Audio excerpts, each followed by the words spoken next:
pessoal, sejam muito bem-vindos ao nosso podcast Papos de Maré, que carinhosamente chamamos de podcast, um nome que faz alusão à Ilha de Cotijuba, que é um território insular aqui da nossa capital, Belém do Pará. A Ilha de Cotijuba movimenta e inspira o nosso projeto Afirma SUS, que é um programa do Ministério da Saúde, cujo principal objetivo é o combate à desinformação no SUS. Por isso que eu gostaria de começar agradecendo ao nosso podcast, a Pró-Reitoria de Graduação, Prograde, a Diretoria de Programas e Projetos Educacionais da UEPA, DPPE, e a Pró-Reitoria de Extensão da nossa universidade. Eu também gostaria de começar agradecendo a nossa parceria incrível com o Movimento de Mulheres das Ilhas de Belém e a Unidade Municipal de Saúde da Ilha de Cotijuba. Eu me chamo Rebeca Lima, sou acadêmica de Medicina da Universidade do Estado do Pará e vou conduzir a nossa conversa aqui na Rádio Web UEPA. E antes de começar o nosso podcast, peço para você curtir, compartilhar, acompanhar as nossas redes sociais, @AfirmaSUSBelém. Bem, hoje a gente vai conversar sobre um assunto cada vez mais presente no dia a dia, que é as fake news em saúde. Mensagens compartilhadas em grupos, vídeos, áudios, podem parecer muitas vezes inofensivos, né? Mas muitas vezes espalham medo, desinformação e apresentam risco à saúde. E quando falamos da realidade de Cotijuba, essas informações elas se espalham rapidamente entre vizinhos, amigos, redes sociais, e a gente tem que aprender a identificar essas informações falsas, porque aprendendo a identificar, a gente também torna um cuidado coletivo. E é por isso que para essa conversa, para esse bate-papo, eu trouxe duas pessoas muito importantes aqui que vão enriquecer a nossa roda de conversa, nosso papo, nosso podcast, que é a professora Karina Montenegro, terapeuta ocupacional e docente do curso de Medicina, Saúde Coletiva e Terapia Ocupacional da Universidade do Estado do Pará, e também a Gabi, Gabriela Ferreira, que é discente do 5º semestre do curso de Saúde Coletiva, também da Universidade do Estado do Pará, e participante do projeto Afirma SUS. Eu queria que vocês se apresentassem e falassem um pouquinho da história de vocês. Tudo bem. Sou a Karina Montenegro, sou terapeuta ocupacional, sou professora da UEPA. Estou há 13 anos na docência e agradeço o convite de vocês para participar desse podcast. É um tema muito importante, com certeza. Olá, eu sou a Gabriela, eu sou do 5º semestre do curso de Saúde Coletiva, onde sou aluna da professora Karina, e também estou tendo o privilégio de participar do projeto Afirma SUS, onde a gente tem tido um contato muito legal com a comunidade de Cotijuba, onde a gente se sente muito enriquecido em viver as experiências com eles lá e também contribuir de forma acadêmica com a comunidade. Gente, dentro do projeto Afirma SUS, a gente realiza várias rodas de conversa na comunidade, em vários locais da comunidade. A Ilha de Cotijuba é imensa, então a gente procura locais estratégicos para que a gente atenda o máximo de pessoas possíveis. Então, quem realiza essa ligação com a gente justamente é o Movimento de Mulheres das Ilhas de Belém, e a Gabi é uma das participantes do projeto que sempre está nessas rodas de conversa. Então, Gabi, eu queria saber, você, quanto voluntária do projeto Afirma SUS, como você tem observado que as fake news ocorrem lá na Ilha de Cotijuba, na comunidade? Então, logo no primeiro contato que a gente teve com a comunidade, foi muito interessante porque esse foi um ponto muito tocado nas nossas conversas, com os moradores de lá. E eles sempre falam da questão de informações que chegam pelo WhatsApp, principalmente o WhatsApp, que é uma das redes sociais que é mais acessível para o maior público. Então, sempre aquelas notícias meio alarmistas, que acabam gerando medo, nas pessoas. Então, esse foi um dos pontos assim que a gente pôde observar ali na comunidade. Inclusive, essas notícias alarmistas, muitas vezes sensacionalistas, acabam atrapalhando mesmo a questão da informação verdadeira e como isso ela apresenta um impacto muito grande na saúde. Por isso, Karina, como é que você enxerga essa desinformação em saúde como um problema público comunitário mesmo? Eu costumo dizer, nas nossas aulas, de vez em quando a gente fala um pouquinho sobre isso, quanto que isso deveria ser visto como problema de saúde pública, Porque essa desinformação, ela não fica só no campo das ideias, ela produz consequências reais na vida das pessoas. E isso faz com que interfira na maneira como cada um vai lidar com o seu próprio processo de saúde, né, de acompanhamento, né, da sua saúde, e a maneira como essas pessoas se relacionam com os serviços de saúde, sobre a credibilidade que elas acabam, às vezes, deixando de ter, né, em um sistema público de saúde por conta de uma fake news. Inclusive, isso propaga o medo, a insegurança, principalmente relacionada às vacinas. Eu acho que a Gabi já escutou muito isso em roda de conversa, como que uma informação, eu tomei uma vacina e vou morrer, ou então eu vou gripar, isso aí vai aumentar. E a gente escuta muito isso, então eu queria saber da Gabi, como que isso aconteceu nas rodas de conversa, se vocês tiveram que desmistificar essas informações. Sim, teve até uma situação muito curiosa que a gente sempre procura primeiro ouvir eles, né? Para depois passar as informações. E uma mãe contou uma experiência de um grupo que existe ali na comunidade de mães atípicas, em que em um certo momento chegou uma mensagem falando que as mães não deveriam dar vacina nos seus filhos, principalmente do Covid-19, por conta de que ela agravaria, né, as dificuldades da criança autista, que tudo isso influenciaria. E as mães começaram a ficar super preocupadas e a não dar vacina. Outra situação que foi relatada, dessa vez por uma ACS, foi de uma mãe em que ela foi fazer o acompanhamento através da visita domiciliar. E aí ela percebeu que a criança já tinha mais ou menos uns 6 meses e não tinha nenhuma vacina. Então ela foi questionar a mãe por que aquela criança nunca tinha tomado até então uma vacina. E aí a mãe falou que não daria nenhum tipo de vacina, porque ela tinha ouvido falar que as vacinas só iam prejudicar o desenvolvimento da criança ou deixar ela doente. Então ela tinha decidido que não iria dar nenhuma vacina no filho. E aí a CS teve que fazer todo o processo de desconstrução para que aquela realidade daquela criança pudesse mudar. Karina, você quanto professora de uma universidade, como você acha que essas informações elas podem impactar no contexto da saúde? Como isso é um problema, como você falou, saúde coletiva mesmo, no contexto, e até onde essas informações elas podem causar riscos à saúde? Sim. Acho que um ponto importante que a gente precisa falar, como um pouco do que a Gabi falou, é o quanto que essas informações geram essa sensação de insegurança e de medo, né? Isso faz parte da fake news. Isso acontece dessa forma justamente para gerar essa desinformação, para fazer com que essa desinformação chegue a maior quantidade de pessoas, né? Então, eu sempre digo que o nosso cérebro ele é organizado para se proteger. Então, todas essas mensagens, elas sempre vêm com um cunho muito apelativo, muito emocional, né? Urgente, é grave, não querem que você saiba, os médicos estão escondendo de você, a cura para uma determinada doença, né? Então, o nosso cérebro, ele é projetado para responder rapidamente a situações aversivas. Então, a racionalidade fica em segundo plano. Então, é por isso que, naquele momento, naquele ímpeto, a preocupação vem, meu Deus, meu filho, como que eu posso dar essa vacina para ele? Não vou dar, né? E geralmente, quando essa desinformação vem associada a uma figura, seja ela afetiva, né? Religiosa, que traga para aquela comunidade uma certa credibilidade, muitas das vezes ela acaba indo pela acreditação daquela pessoa. Não, mas o meu familiar jamais ia me dar uma informação equivocada, né? Ou então essa pessoa com quem que eu confio vai me dar uma informação equivocada. Claro que muitas das vezes, talvez a pessoa que tenha te passado essa desinformação não tenha tido a intenção de te prejudicar, porque ela também recebeu, né? E isso vai fazer com que impacte diretamente na rotina, na saúde, diretamente das pessoas, como curas milagrosas para diabetes, como não usar a vacina porque pode causar efeitos colaterais. Você falou de vacinas que prejudicam, aumentam, né, as dificuldades do TEA, mas eu que sou terapeuta ocupacional, trabalho diretamente com essas famílias, já recebi relatos de mães preocupadas de que mães típicas, digamos assim, né? Não dariam a vacina porque uma determinada vacina causaria o autismo. Então, assim, hoje a gente sabe que o autismo é uma neurodivergência inata, né? A pessoa nasce com o autismo, ela não adquire o autismo depois que nasce, né?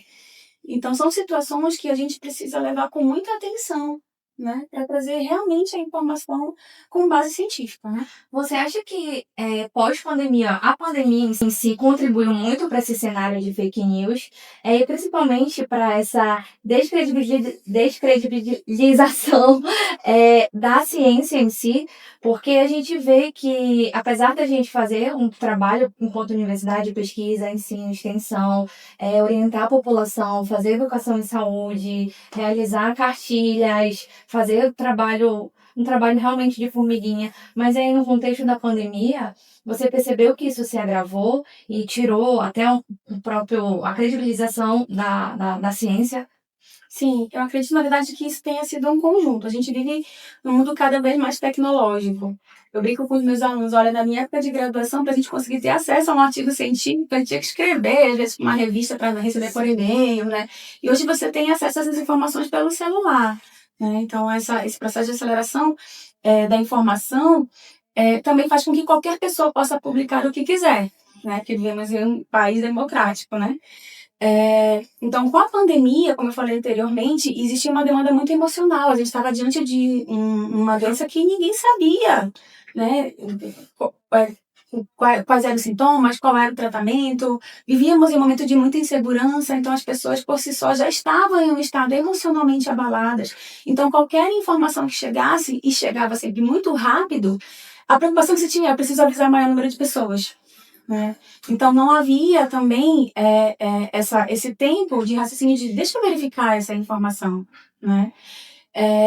Apesar de a informação estar mais próxima de nós, a gente precisa dizer que talvez as informações científicas não tenham o mesmo atrativo que uma mensagem apelativa, como se você não fizer isso agora, essa informação, você precisa enviar isso o mais rápido possível, porque essa informação vai expirar, eles vão bloquear, eles vão, né? Então, às vezes os artigos, né, a linguagem científica, talvez às vezes em algumas pessoas não sejam tão próximas da maioria das pessoas, e isso talvez prejudique também a comunicação. Então, é muito mais fácil aquela mensagem apelativa, com imagens, e ajude a maior número de pessoas, né, chegue primeiro do que a informação correta. E o famoso disse-me-disse, né? Ah, eu conheço um amigo que aconteceu isso, tomou uma vacina e morreu, ele estava bem. De repente, tomou a vacina, morreu. Então, acontece de tomou um medicamento e piorou a doença. É isso que eu queria perguntar para a Gabi. Se durante as rodas de conversa, ao te deparar com alguma fake news sobre medicamentos, sobre tratamentos, sobre vacinas, tu já te deparou com alguma situação que realmente aquela pessoa se prejudicou ou prejudicou outras pessoas? Lá na comunidade, né, a gente estava um certo momento conversando sobre justamente essa questão da vacina, do Covid, e uma moradora relatou a situação de uma irmã dela que se negou a tomar a vacina por conta de que ela ouviu falar que a vacina ela poderia causar infarto ou algo do tipo, alguma complicação. E aí, coincidentemente, aconteceu que um outro familiar tomou a vacina e teve, né, ali uma morte precoce por questões cardíacas, mas algo que foi coincidência. Então, ela até falando assim, tá vendo? Fulano tomou a vacina e morreu. Eu não tomei até hoje e eu tô aqui boazinha. Então, e aí, por conta dessas experiências que as pessoas vivem, elas acabam tomando como verdade e aí vai passando essa informação um pro outro. Tá vendo, fulano? Olha, aquele lá morreu, eu não tomei e não morri. Aí passa para um, passa para outro. E as pessoas acabam tendo, nossa, é verdade, né? Eu não vou tomar também. Aí vai passando meio que aquele trabalho de formiguinha, tipo, um vai falando para outro vai falando para outro, até que chega numa situação complicada mesmo de se desconstruir.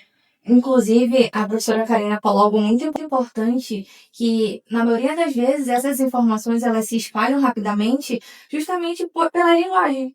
A linguagem sensacionalista, alarmista e a linguagem de fácil sucesso. Olha, isso aqui aconteceu. Tipo, duas palavras é o suficiente para criar, assim, um prejuízo mental enorme. Então, eu acho que isso acontece muito, né? A linguagem com que essas informações irresponsáveis chegam, né, à comunidade é muito maior do que uma informação científica. Às vezes, ler um artigo científico não é acessível para todo mundo, principalmente no contexto insular, no contexto da Ilha de Cotijuba, né? Ninguém vai lá procurar atualizações no PubMed, no BVS. Então, é muito difícil a gente desconstruir uma informação que se espalha tão facilmente, né? E é por isso que eu te pergunto que tu achas que durante a roda de conversa que a gente tem, que a gente leva os folders, que a gente faz toda uma campanha, eu não sei se tu já comentou com a professora como é o nosso trabalho, mas a gente divide os assuntos, os conteúdos que a gente acha mais pertinente no contexto da Ilha de Cotijuba, com os pacientes diabéticos, hipertensos. Então a gente monta uma cartilha do que é, falando sobre definição, diagnóstico, tratamento, uso de plantas medicinais, com responsabilidade, claro, e orientação sempre profissional. Então, Gabi, tu achas que a partir desse nosso trabalho do Afirma SUS, essas rodas de conversa, educação em saúde, tu achas que já diminuiu um pouco essas desinformações que eles têm? Com certeza, porque uma característica amazônica que a gente tem é a dificuldade do acesso, né, geográfico. Então, muitas vezes, as pessoas acabam se questionando, nossa, será que é verdade isso? Mas acabam não tendo acesso, né, ao ambiente da UBS para perguntar para algum profissional. Então, acaba que a nossa ida até cada localidade, né? Porque lá a ilha ela é muito grande, ela é muito extensa. Tem locais que a gente precisa ir e demora mais de meia hora. Então, imagina para um morador ter que toda vez se deslocar até a UBS, que ela já fica mais no começo da ilha, para ir perguntar toda vez. E às vezes também não tem acesso ao celular por conta de conectividade com a internet, coisas desse tipo. Então, com certeza, as nossas conversas com eles têm gerado impacto, até porque eles sempre se mostram muito interessados. É uma coisa muito positiva que a gente tem observado, é que eles recebem muito bem tudo que a gente leva e eles perguntam mesmo. Tanto é que a gente sempre tem que ir muito estudado ali, porque eles perguntam mesmo, perguntam de tudo. Então tem sido muito importante assim, o nosso trabalho nesse processo de ajudar nessa desconstrução. E a gente, no contexto da universidade, né, no contexto de ensino, pesquisa e extensão, nosso trabalho com a comunidade, nosso dever, na verdade, de levar a ciência para a comunidade e colocar isso em pauta é muito importante. Por isso que eu pergunto para a professora Karina sobre estratégias simples, assim, de como a gente checar essas informações, como ser crítica nesses conteúdos, né? Então, o que você acha, quais sinais podem ajudar a identificar uma fake news, por exemplo? Exatamente, acho que é um ponto importante. Acho que o primeiro ponto é sempre desconfiar de informações muito alarmistas. Se fosse uma situação tão grave e tão urgente, por que todo mundo não estaria falando sobre isso, né? Esse é o primeiro ponto. Algumas fake news, elas vêm com uma falsa acreditação, né? Porque estudos mostram, mas que estudos? A pessoa te trouxe a fonte, a pessoa trouxe alguma garantia de que isso, né, realmente foi tirado de uma informação segura do Ministério da Saúde, de bases seguras de informação, de uma universidade, né? Então, esse é o primeiro ponto. E a gente, enquanto universidade, a gente precisa entender que a gente precisa democratizar também, né, ao acesso à informação e entender que a nossa função, enquanto profissional da saúde, enquanto acadêmico, eu sempre digo para os meninos, né, vocês têm, a turma começa já perguntando, você já tem Instagram? Você já tem outras redes sociais? Porque a gente precisa democratizar essa informação, levar com qualidade. Quando você faz uma pesquisa ou você recebe uma desinformação e você começa a falar sobre isso, o celular, a tecnologia identifica isso e começa a te passar tudo que ela encontrar sobre aquilo, né? Então você precisa estar também nesses meios de comunicação para levar a informação segura. Então tudo aquilo que for muito alarmista, muito extremista e que não te traz uma base segura de informação, desconfie, né? Da mesma forma que, então, aquela pergunta ou aquela afirmativa que venha, vai lá, põe no Google, tenta encontrar, não, mas algum jornal de confiança tem falado sobre isso? Será que tem algum item aqui no Google de uma universidade falando sobre isso? Ou o Ministério da Saúde, né? E tentar checar essa informação. realmente, né? Vocês estavam falando também sobre essa questão da vacina, então um grande exemplo disso foi o que a gente passou com o sarampo, né? Era uma doença que já estava erradicada no Brasil e que hoje nós já tivemos novos casos, justamente por quê? Porque a população acreditou em fake news e ficaram com medo e agora as famílias não vacinam mais seus filhos, né? Então, isso é muito preocupante. Então, desconfiar de mensagens que sejam muito alarmistas, que venham para esse lado muito emocional e tentar, na medida do possível, buscar fontes seguras. É sobre saúde, vai no site do Ministério da Saúde, tem lá um espaço de pesquisa, de busca, joga aquela palavra, o que traz ali de informação, né? Procure um profissional de saúde, né, da sua localidade, para checar essa informação com segurança.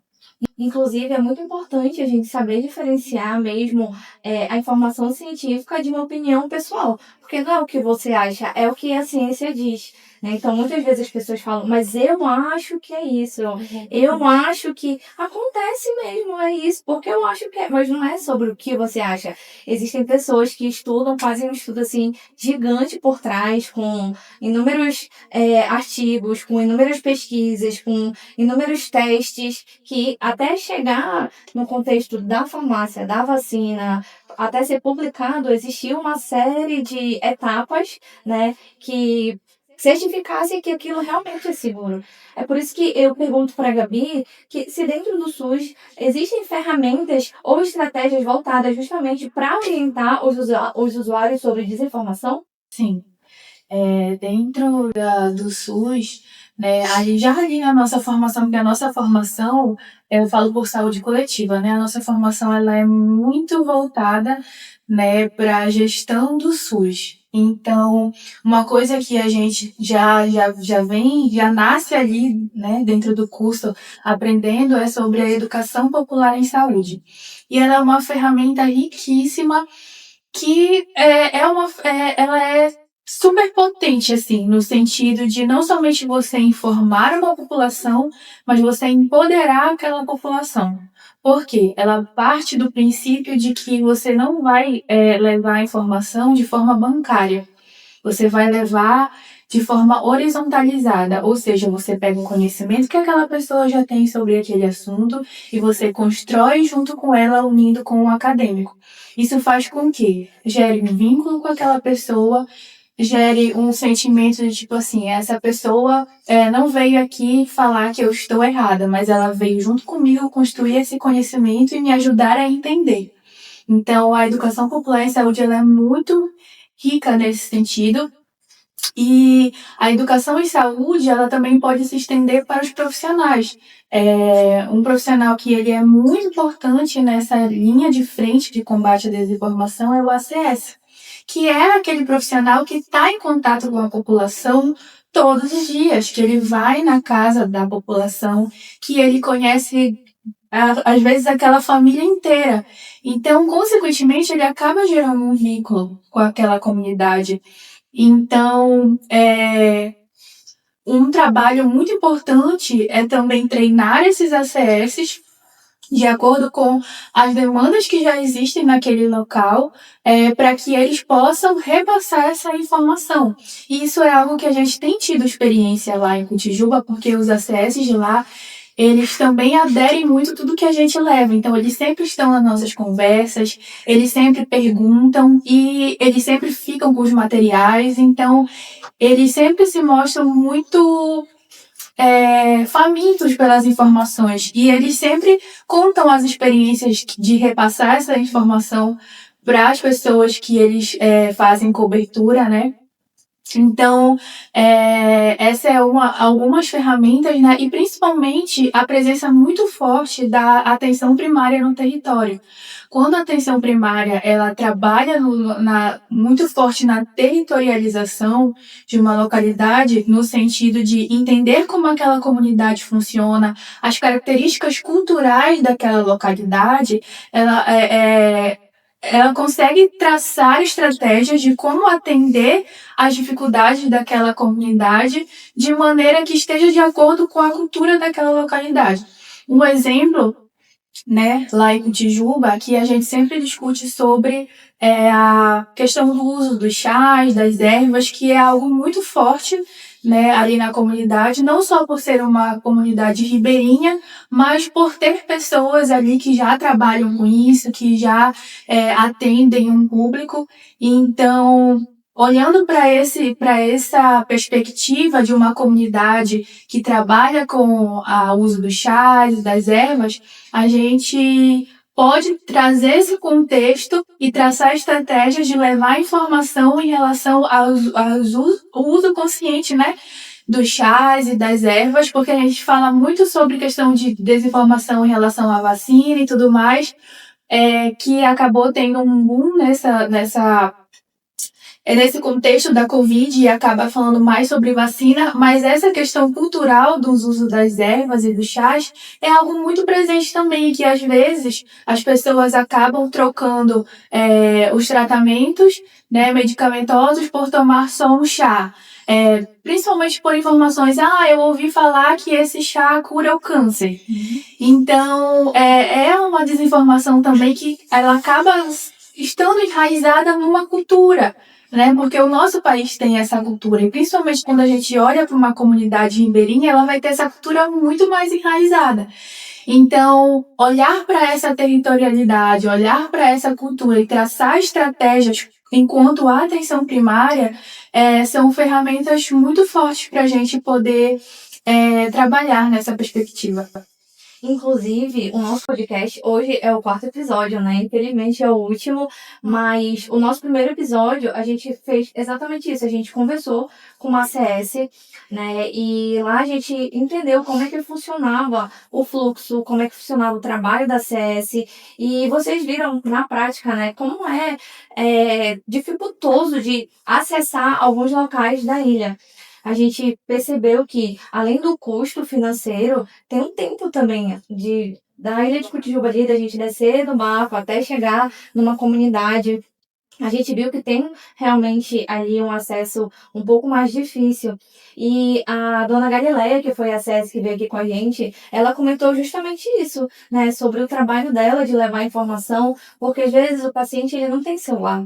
Ele não tem internet, mas ele conversou com o vizinho que tomou aquele remédio, passou mal, deixou de fazer o tratamento, só que ela vai na casa conversar com o paciente dela ali, da área dela.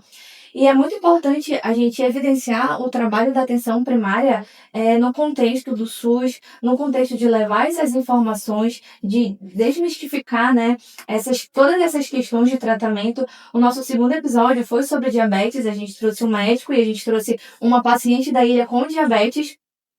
E a gente levantou como foi para ela chegar na conclusão do diagnóstico, como ela aceitou o diagnóstico, se mudou ou não a alimentação dela, os hábitos de vida, se ela começou a ingerir certos tipos de alimentos ou retirar certos tipos de alimento. E a gente teve um bate-papo aqui bem legal em relação a isso. E sobre como a Ilha de Cotijuba, a Unidade Municipal de Saúde, ajudou ela com suporte médico. Inclusive, tem um programa dentro da Ilha de Cotijuba, como se fosse uma medida certa. Ela entrou nesse programa, conseguiu perder alguns quilos e conseguiu dar continuidade ao tratamento que ela já tem, assim, por muitos anos. E o episódio antes do de vocês, o nosso episódio 3, foi justamente esse, o saber tradicional e o saber científico. A gente trouxe uma herveira e a gente trouxe uma farmacêutica. E a gente estava conversando sobre como a gente pode aliar esse saber tradicional com o saber científico. Porque acontece que muitas vezes as pessoas elas largam o tratamento medicamentoso. Eu tenho que tomar o meu remédio para diabetes porque eu tô tomando chá, então eu vou deixar de tomar meu remédio porque eu não quero mais tomar, eu vou tomar só o chá. E a gente teve essa conversa bem legal, né? A gente conseguiu entender tanto a parte do saber tradicional quanto do saber científico e a gente conseguiu colocar aqui em pauta que a comunidade de Cotijuba, apesar de ser uma ilha que vive muito o saber tradicional, um território insular, com dificuldade de acesso a medicamentos, tratamentos aqui na capital, mas é um território que vem sendo assistido assim com trabalho de formiguinha por educação, né? E a Gabi, ela tá muito presente nessas rodas de conversa, nessas rodas de conscientização. A gente tem um grupo muito bom, multidisciplinar, de vários cursos, que a gente consegue atender diversas demandas. Nutricional, atividade física, medicina, saúde coletiva, que a gente consegue integrar bem, né? Então, eu queria perguntar para a Karina, quanto professora da universidade, da nossa universidade, como você acha que a educação pode ajudar a população a lidar melhor com a desinformação? Acho que a educação é o caminho de tudo, né? Minha mãe já dizia, minha filha, a educação ela pode te levar para qualquer lugar que você quiser, Uhum. né? E isso é uma verdade. E como eu falei antes, eu acho que o mais importante é a gente pensar na democratização dessa educação e dessa informação. O que vocês estão fazendo é um bom exemplo disso. É usar essas ferramentas tecnológicas para fazer com que informações reais, né, e científicas cheguem à população. Um exemplo também que eu vivenciei na minha prática enquanto docente, nós tínhamos um estágio que era numa usina da Paz. E a usina da Paz tinha um grupo de WhatsApp. Então, todas as informações da usina eram passadas para a comunidade a partir desses grupos, né? Então, isso também é uma forma de fazer com que talvez o usuário tenha um acesso rápido a alguém que possa dar uma informação mais confiável, né? Como eu sempre digo, a questão emocional, o meu cotidiano, ele sempre impacta nas minhas escolhas. Então, às vezes, você tem um paciente que é diabético e a primeira coisa que ele pensa é: meu Deus, mas eu vou ter que tomar esse remédio para a vida inteira? E aí vem uma informação que diz assim: seu problema está resolvido, saiu a cura da diabetes. É óbvio que ele vai. Primeira sensação é que ele diz: meu Deus, graças a Deus, alguém ouviu minhas preces, né? Mas, na verdade, o que eu costumo sempre trabalhar com os pacientes é de que também, ainda bem que existe um medicamento, né? Porque é ele que vai garantir a sua qualidade de vida. É ele que vai fazer com que você veja seus netos crescerem, que você continue trabalhando, que você continue realizando todas as suas atividades ocupacionais que você realiza até hoje. Sem esse medicamento, talvez nada disso fosse possível, né? Então, é melhor ter um medicamento e viver com qualidade do que não tê-lo. E eu acho que a informação traz isso, né? De que não é porque é um medicamento que o uso contínuo dele pode ser agressivo. Ele foi feito para isso, né? Para te acompanhar ao longo da sua vida. Claro que em algumas situações será necessário fazer alguns ajustes de dosagem, enfim, né? E que outras atividades irão repercutir na sua qualidade de vida, como você falou, atividade física, nutricional. E como é que você acha que a gente pode desenvolver esse pensamento crítico também dentro da saúde para a população? Acho que uma das ferramentas é o que a Gabi já falou, né, sobre educação popular e saúde, é horizontalizar essa comunicação e essa interação, né? Não dá mais para a gente ter uma postura como profissional de saúde de ser detentor de toda a verdade. É de chamar junto, é de construir experiências. Eu sempre digo para eles, a gente aprende muito mais fazendo do que vendo ou ouvindo, né? A neurociências fala sobre isso, quanto que a prática é muito importante para o nosso aprendizado. E quando eu falo de aprendizado, eu falo de tudo, né?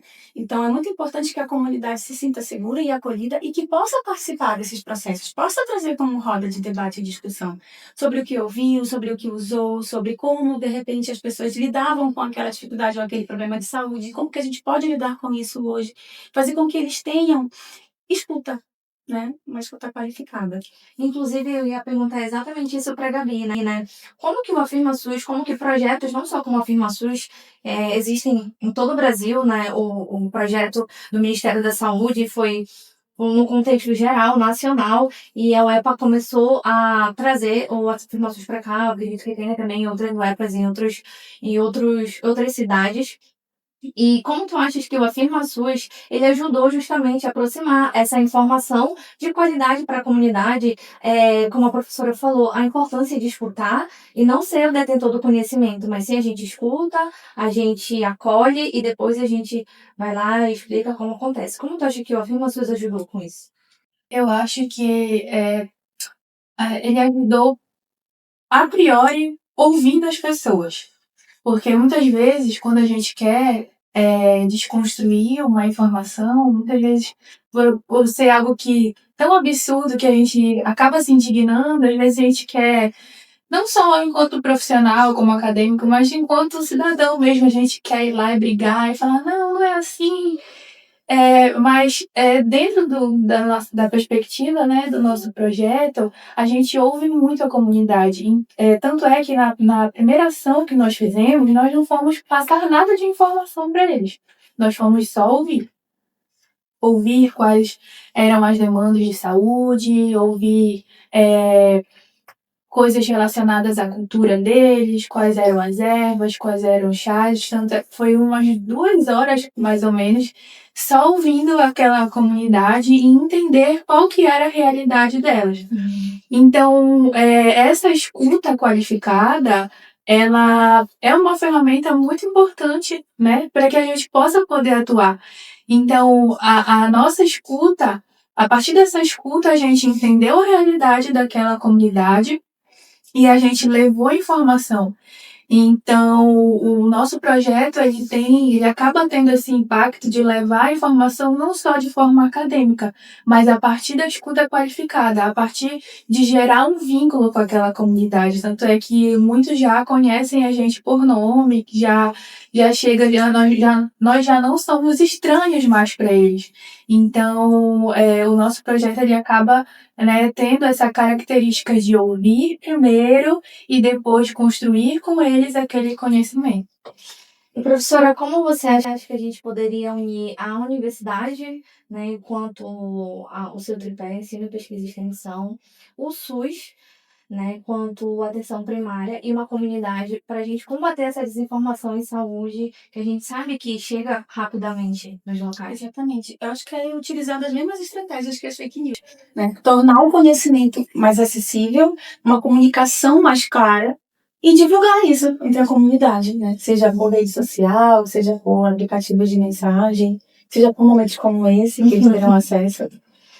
E eu gostaria de saber de vocês dois, que mensagem vocês gostariam de deixar diretamente para os moradores da Ilha de Cotijuba sobre informação, saúde, responsabilidade e o contexto coletivo mesmo da comunidade. Eu digo, sejam críticos, né? Não somente fiquem com aquelas informações chegadas em WhatsApp, chegadas por um parente, porque muitas vezes um parente acaba passando uma informação, como a professora falou, não por maldade, né? Mas por um instinto de querer cuidar da sua família, de querer cuidar, né, dos seus amigos. E aí, isso acaba caindo num sentido de, tipo, não, eu não vou desrespeitar essa pessoa, eu não vou fazer uma crítica, buscar de onde que ela tirou isso.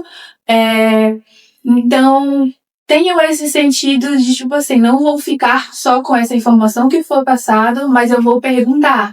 Vou perguntar para o ACS, que sempre está por aqui na minha casa, no meu território. Vou perguntar em uma próxima consulta, né? E também, vou pesquisar em sites que são confiáveis, né? O Ministério da Saúde, ele tem vários sites, redes sociais, por onde sempre tem onde encontrar informações, né? Tem o próprio site do Ministério da Saúde, tem o site do governo, tem a Fiocruz, que faz parte, né, de todo esse processo de saúde, tem o Instituto Butantan. Então, pesquisem nesses sites mais confiáveis para poder entender por onde ir, o que fazer, né, para poder também repassar essas informações positivas, fazer o processo inverso, né?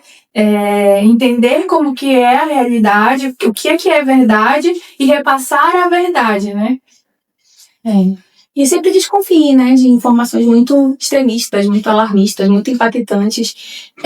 Da mesma forma que quando a gente recebe essas informações, a gente fica com aquela sensação de cuidado, de que eu preciso ajudar o meu próximo, de que eu preciso levar essa informação que talvez ele não tenha acesso, e entender que essa informação é sim uma relação de cuidado e que a gente precisa confirmar aquela afirmação antes de divulgar, porque quando você divulga, você perde o controle, né? Então, vai ficar sempre nessa cascata. Então, o ideal é, como a Gabi falou mesmo, é verificar, procurar um profissional de saúde, procurar redes confiáveis e desconfiar imediatamente de questões que sejam muito alarmistas em situações em que você diz, nossa, mas até agora ninguém falou sobre isso, então como que alguém encontrou a cura do câncer e ninguém tá falando sobre isso, né? Só aquele post, só aquela pessoa é detentora daquela informação, e quem é essa pessoa que está te trazendo essa informação, né? É uma fonte segura?